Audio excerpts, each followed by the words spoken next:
Hi, welcome back to another episode of Golden Rust or Bust. We're here today to work on a 1974 Chevy c10.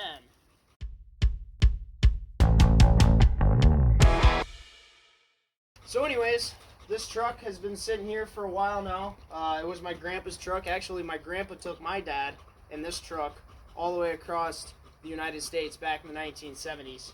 So it's been sitting in here after they came back from that trip, and after he retired, he turned it into a work truck.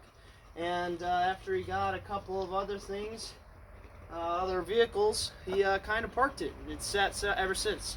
So today we're going to try and get it fired up and get it out of the barn. Out of the barn? Garage? I don't know what the hell this thing is. So it looks like first things first, we're going to have to do a little bit of cleanup to try and even get to the engine bay on this thing. We're going to do that right there. That's a little better. And I think we gained a dog somehow. I don't know how that happened. But anyways, so we got it a little bit cleared off so I can at least open this down and back. There we go. Open that up a little bit more and see what we got inside here. Okay, so let's see how she looks underneath the air filter here. Take the lid off here for, oh wow, that's now that's what you call a little rat's nest. This, my friends, is why you make sure that this is clean, because you don't want that getting sucked into your engine. Alrighty, so that looks a lot better than it did before. Seems like everything seems to be free moving. Yeah. Alright, well, now we know that the carburetor's free moving, the linkages are free moving. I'm gonna put this back on here for a second, just like so. Let's see if we can get this bad girl to turn. Come on, baby. Do the twist. Come on, baby. Come on, twist like this. Yeah! Okay, I'm getting it to turn.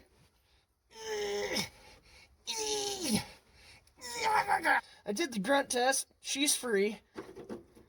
You know, this is definitely approved location for oh my gosh. Anyways, we're gonna get this out of here. Come on, baby. Come on, baby. Oh, you heavy. New one. In. Smaller. Nice. Alright, well, here goes nothing. We're gonna see if it just even pops off and does anything or even cranks. Actually, we're not gonna see if it pops off. We're just gonna see if it cranks. Here we go.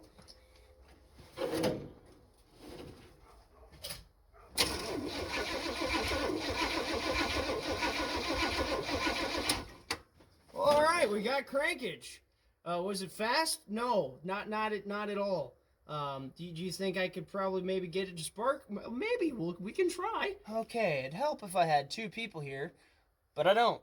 I only have myself. So let's see what I can figure out.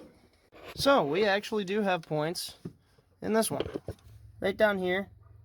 That's my point. Up, whoop. Yeah, my points are right there, right where the tip of my finger is.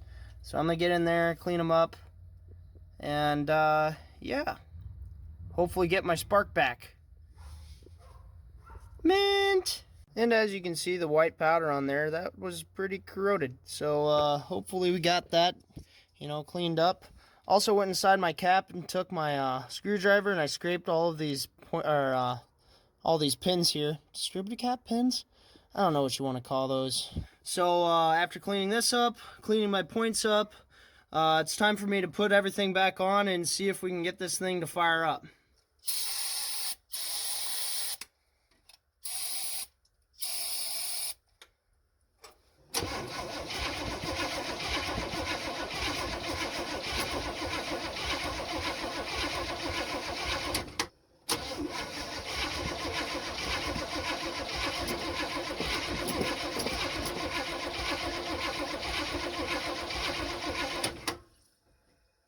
We don't have spark.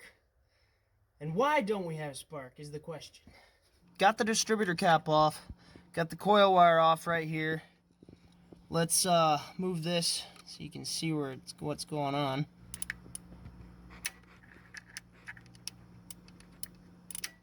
All right, so I got spark. I got spark, so now it's just figuring out why we don't have run. Okay, I know I have spark. So, in theory, when this turns over, should spend all the sparks to the right spark plug to make it fire up.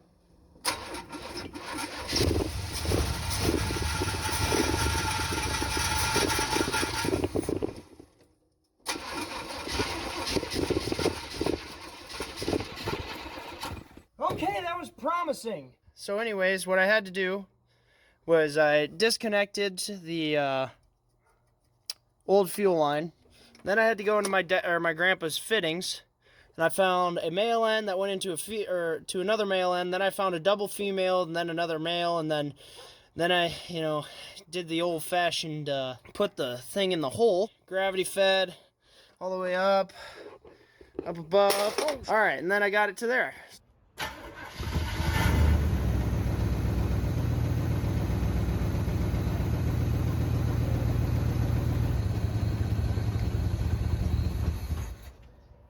So yesterday I got it fired up, got it to run idle.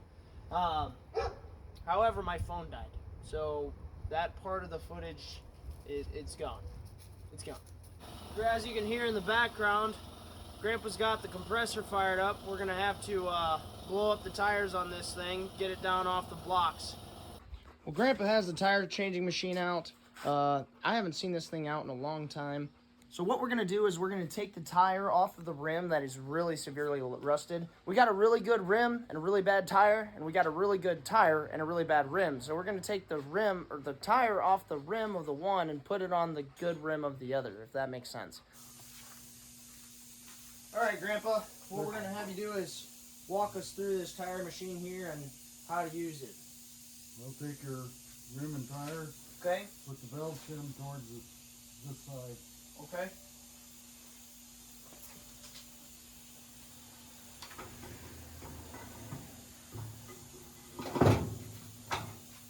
Take the core out. And I've got the cone. The cone's got to be screwed in.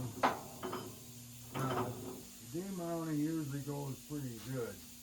Where you have problems sometimes in remounting, I'll show you where you have to be real careful or you'll ruin the tire. You need to get the bead breaker up.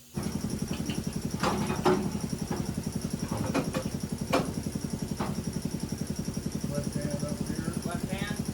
Right hand. Lever down at the bottom. Push the control button.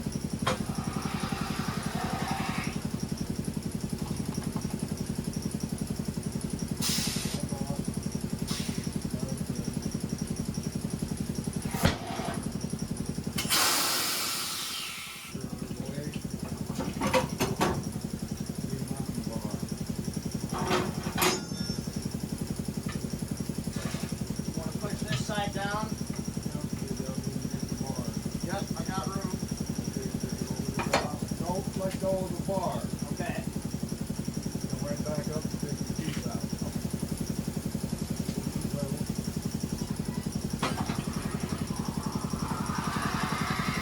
Pull the bar.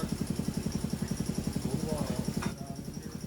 And lower the bar up. Then over the top again. Left hand controls the bar. Right hand pulls up on the tire. Okay. Hold the bar.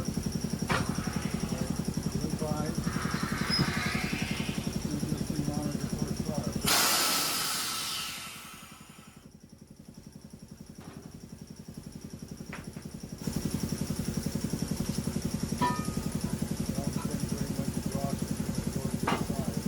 Face side up. Yes, that's right.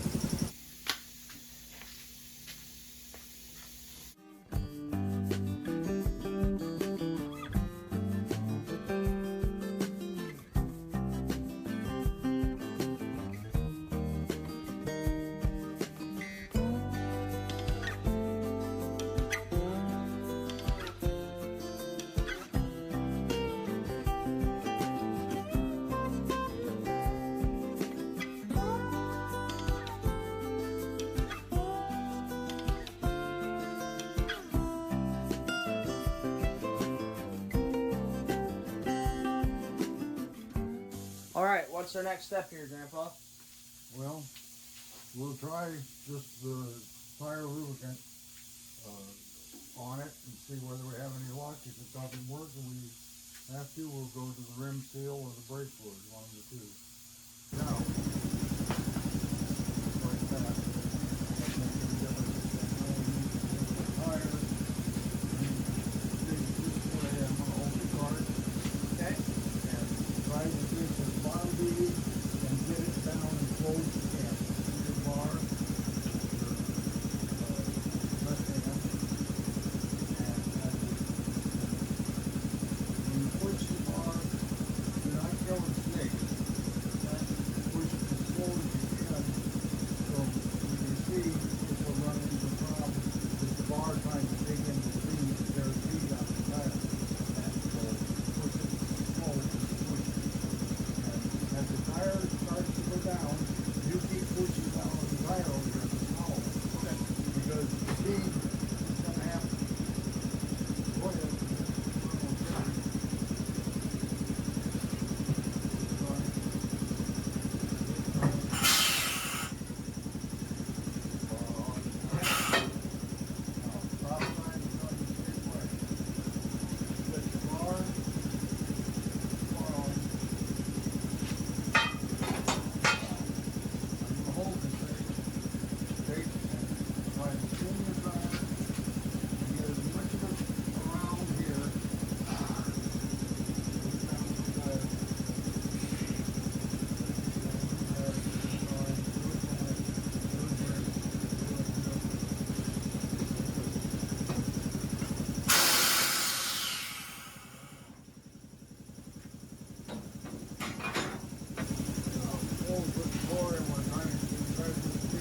Okay. With the valve still pour in, sometimes you can't get the air in fast enough to get the tire to go up on the bead. This one's going to seal. The tire is a wide tire on the rim. According to your and never get your fingers in here anywhere. Right, because it'll pop with your finger in the way. I had a situation where two boys were working on the tire machine. And they had put air into the tire, not a lot, but they put air into the tire, and the top bead was not up in position. Another student walked through, and he just looked over there, and he says, "You're not up over here." And he stuck his fingers. At that time, the tire popped. Took all the meat and the nails off the end of 2 fingers. Ooh. Very painful, I'm sure. Squeezed the bone out and left all the meat behind. Really? Yeah, the boys had to clean the fingernails and stuff out of the rim. So that's good. You can put the, Bottom bead is not on all the way. all right, put some more in.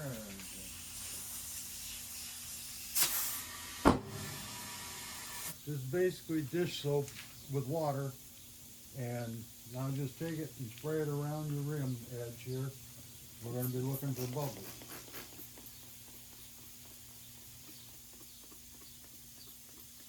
That's good enough. Now the bubbles that are here are going to fade out. If we have new bubbles formed. I'm not seeing any new bubbles. No, everything is the same. You don't see any of them that are blowing up. Right. So this side of the rim, while you're up, spray the valve. Just stop spraying this. Okay.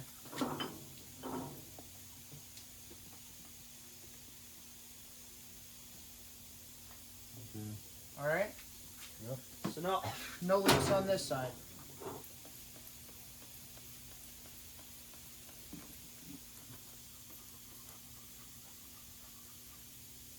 I think you just demounted and mounted your first tire without any leaks. A very successful job. Perfect. You didn't snag the tire and cut the bead out. Going slow is the key on that, especially for beginners Okay. that they don't know just when that hand has to come and make that one push.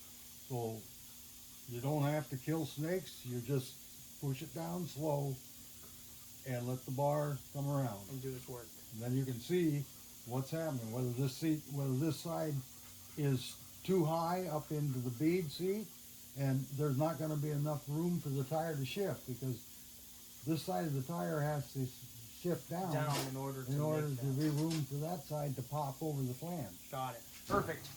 All right.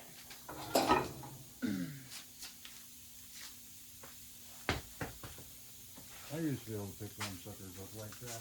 Not anymore. I have trouble picking up my fans. All right. So, got the tire. Gonna put the tire on the machine.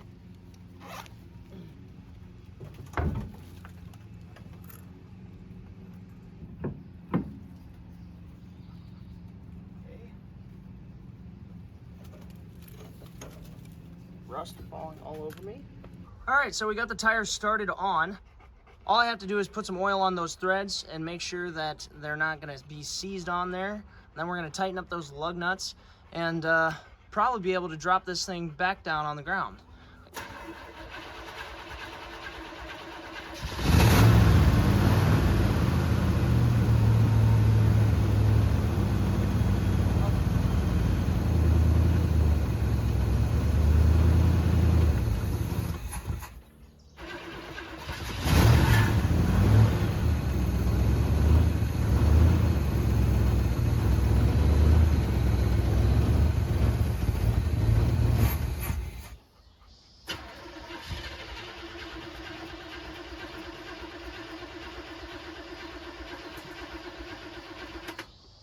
Well, it wasn't running right, so we took the top of our quadrijet off.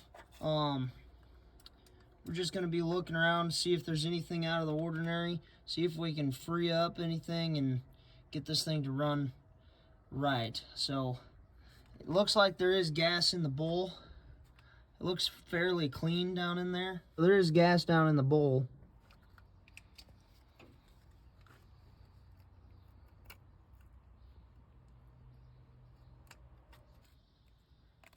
Okay.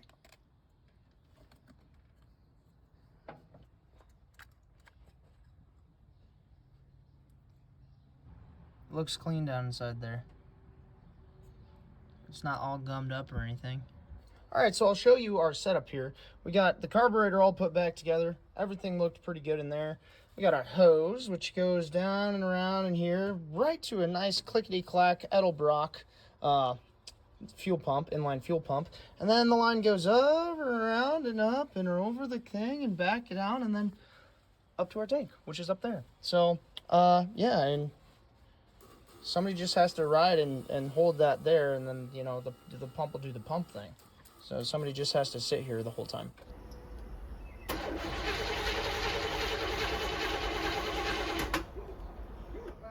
Okay.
It lives.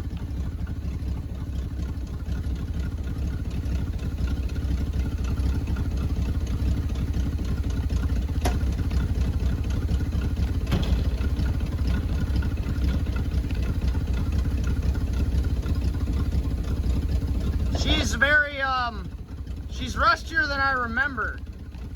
Yeah, it's probably falling apart. Oh yeah, it's,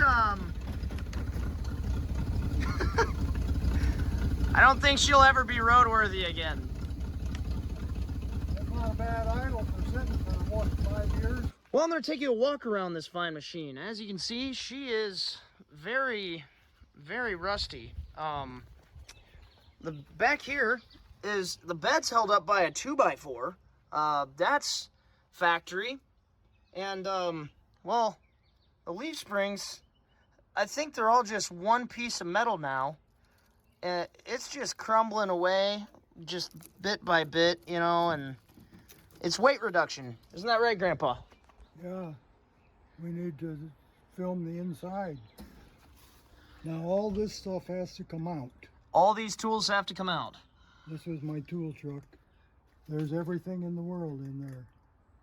Air tanks, chainsaws, cabinet hinges, plumbing supplies, boxes of used pipe, individual tools, electrical cords, there's just a million different things in there. I bought this truck in 1975. It was a one-owner truck. It had just went off of warranty. The former owner turned it in and traded it for a newer one. It had a cab over topper on it, or camper. So the bed of the truck never saw daylight in all those years. So the best metal is in the deck of the bed is where it's at. But anyway, I bought the thing, brought it home in the same year. My wife and my little son and we took off. We went all the way down to below Alabama there, the Gulf Coast. And then we cut across and went above New Orleans, then came back all the way up on the Mississippi. The next trip it made, somewhere along the line, it made a trip, I don't know what year, but it made a trip to Disneyland by way of the Grand Canyon. And then from Disneyland, we went north, I believe it's Highway 1, all the way to San Francisco. Mm-hmm. And then we pulled out of San Francisco and got halfway up in the mountains, and it was getting dark and we were tired, so we rented an overnight room. We weren't camping. This had 2 bunks in it and a portable, not kerosene, gasoline pressure stove. One you have to pump up the pressure in the tank. And we used that during the time we were camping. We camped at KOAs a lot because they had kind of a rec room and a swimming pool that Little John could get into. So a lot of our places we stayed was KOA. Oh, nice. We left the San Francisco area and headed back east on Interstate 80 through Cheyenne, Laramie, and Egbert, Wisconsin, or Egbert, Wyoming, went by there. I think we stopped in there and drank beer again.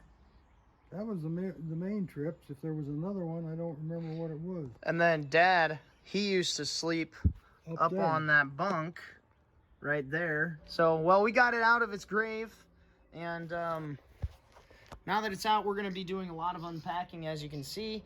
We're going to be getting all of this unpacked so we can get all this stuff out, like the Ford 8N and the mountain of tires and engines. There's a Maytag where the tip of my finger is. Junkyard Digs has a really good video on a Maytag, so it'll be right here. So it's pretty cool. A lot of good stuff in here. A lot of projects, right, Grandpa? More than I got lifetime for. Hopefully I can get around to them and get a lot of them done. Sell it and get it out of here.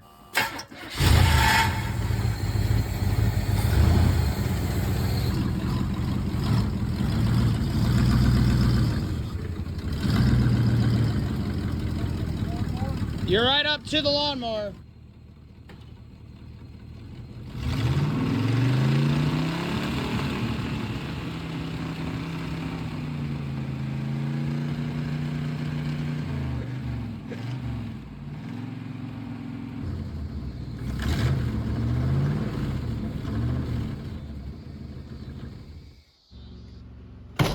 Well, that'll do it it for this episode of Golden Rust or Bust. We took this old 1974 Custom Deluxe. We got it running, we got it out of the garage, so it can go to the crusher. This machine is never going to be on the road ever again. It's pretty much destroyed. I mean, the undercarriage is gone, the frame is really rusty, the box is being held up by a 2x4 back here, which is perfect, fine. So what we might do before it goes to the crusher is, one, we might put it on Facebook Marketplace, try and sell it.